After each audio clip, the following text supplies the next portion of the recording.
Hello guys, it's Tisho again, and because of a lot of information for Battlefield 3 that was recently reviewed, I felt obligated to do a video about it.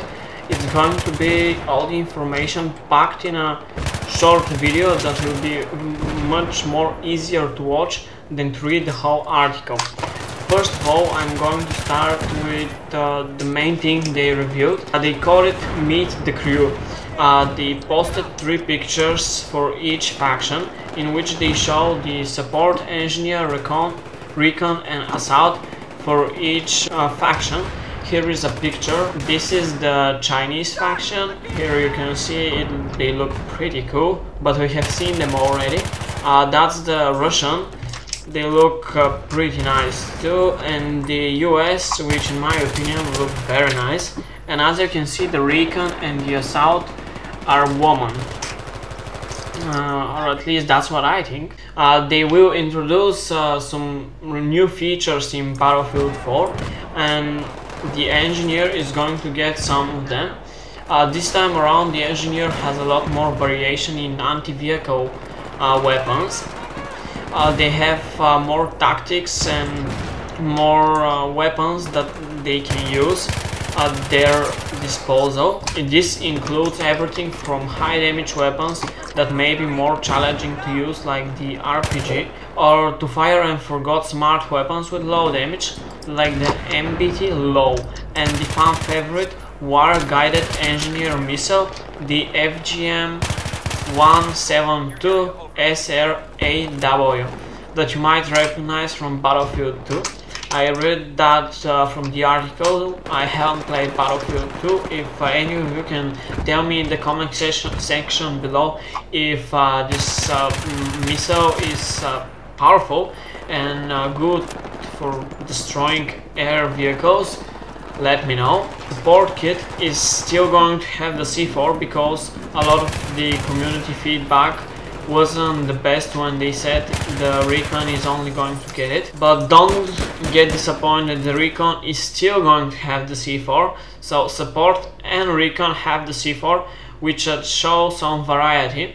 That's cool because as you know, the support usually have light machine guns that have very bad recoil and low accuracy, but they can suppress very highly the enemy, which will result in you probably winning the gunfight even though their weapon is better.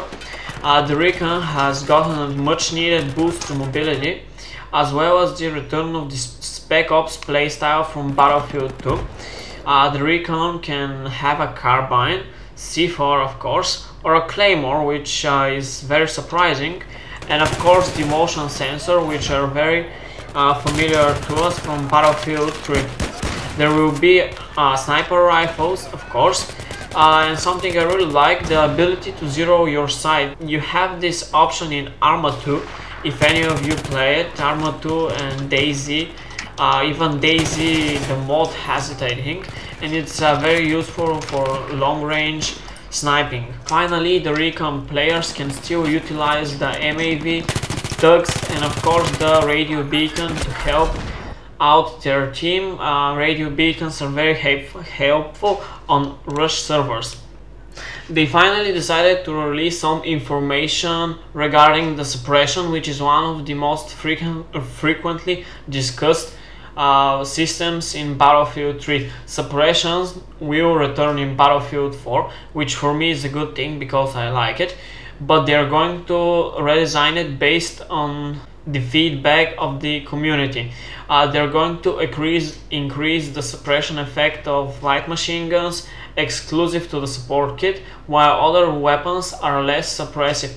Additionally, they're going to decrease the suppression at close range to ensure that close quarters battles always focus sharply on player skills.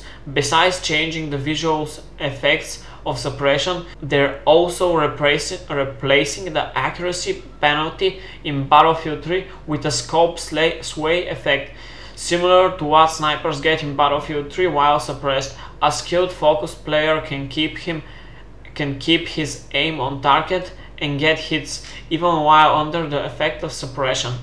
Overall, I think that's a very good suppression system for Battlefield 3, which will result in a very enjoyable playtime. They decided to talk about the field upgrades too. This is the squad perk stacking system, if any of you don't know it. They're calling it the field upgrade progress bar, or the bro bar. That's how it has become known internally at DICE. Each of the playable kits, Engineer, Recon, Assault and Support, have 4 upgrade carriers to choose between. 2 of these are global and usable for any kit.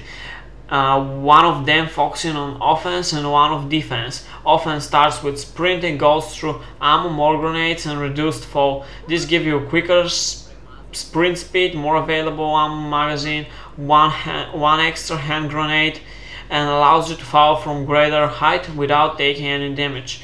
The defensive path on its own gives you more armor, cover, flak and quick regen, which is very nice for rush defensing, of course. A lot of people got confused because they think that once they choose their perks of choice they can change them, but that's not the case. You're going to be able to change it anytime on the fly while you're on your game, even through your phone or your iPad. The game is full of specializations. Even though it's still in alpha stage, they have a lot of them. I think they're around 20. Here's a picture of all of them. I'm not going to read them, but if you want you can pause the video and read them all. That's all the information I have for Battlefield 4 right now.